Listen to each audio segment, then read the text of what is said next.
CARE. CARE. CARE. CARE. CARE.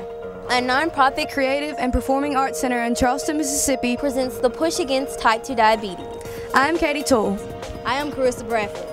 I'm Jessica Herring. I'm Meredith Basinger. A group of 7 students came together to research, write, and interview local residents to learn about the causes and effects, the similarities and differences, and possible solutions to the devastating disease called diabetes. Type 2 diabetes.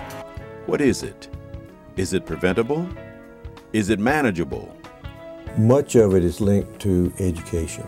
They take their medication and they feel like the fact that they took the medication, they can eat whatever they want to eat. We raised the biggest our food. We raised the corn, we raised the beans, we raised the peas. Diet is just changed through the years. We used to have a lot more pure foods than we do today. And now we have a lot of processed foods that are chemically treated. And there could be a mandatory education. So that you have to complete these courses and you have to show some proficiency in it and show that you understand what the right food choices are. And bake things instead of fry things, fresh things instead of, overcooked. Kill a chicken for Sunday, have a chicken dinner on a Sunday. I had plenty of it. I weighed like 279, I had hypertension, I had diabetes, all of that. Went on a diet, lost the first 50 pounds. I didn't have to take insulin. I didn't have to take blood pressure pills, anything like that. I'm a prime example. If you can be diagnosed early, it is much better for your body. Healthcare has been one of the biggest challenges confronting Americans for over 50 years. According to American Diabetes Association, more than 25 million Americans have diabetes. They gain too much weight, they eat too much food, they eat what they want to eat, and what happens even when they're diagnosed with type 2 diabetes, many patients do not take their medications. What do you think needs to be done in Tallahatchie County to help stop the spread of diabetes? The education and sickness seem to follow one another, closely parallel one another, because lack of information and lack of ability to assimilate that information seem to be the root causes of a lot of things. How do we crawl out of this dungeon of death that is rapidly sucking the life out of our future generations?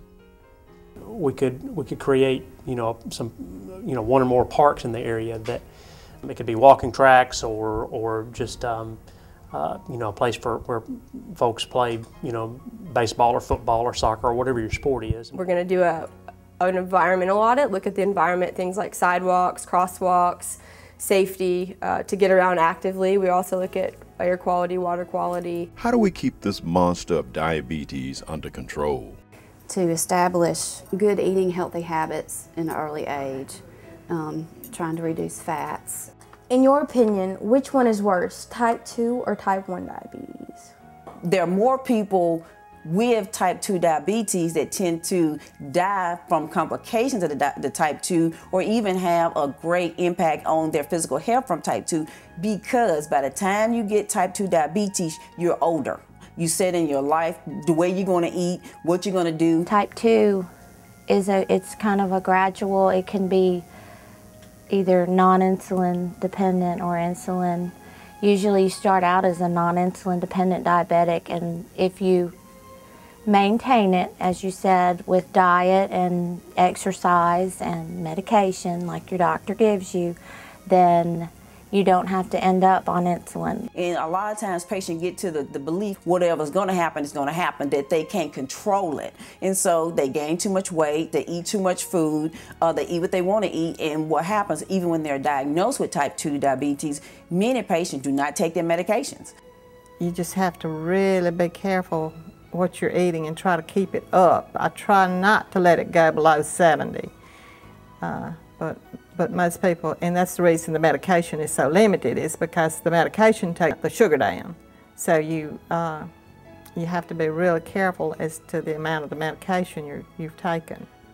We need a way of creating a carrot and a stick that would make a person want to do these, and that they can see some benefit from them, for their family, and for their community.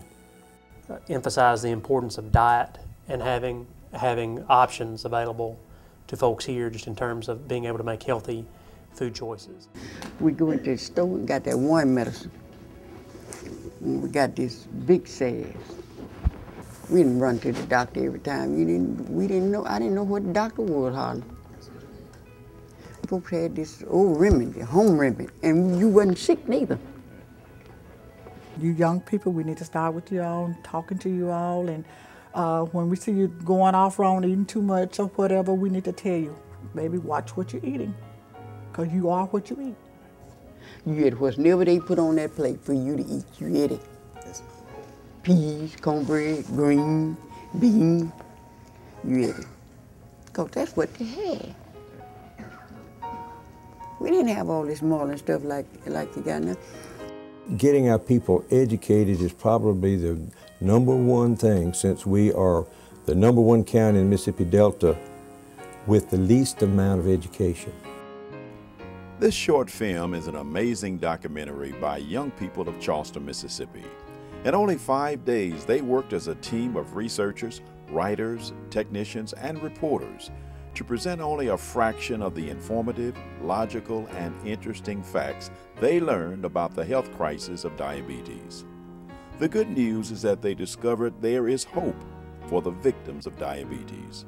I'm Roger Bethel, and thank you for watching.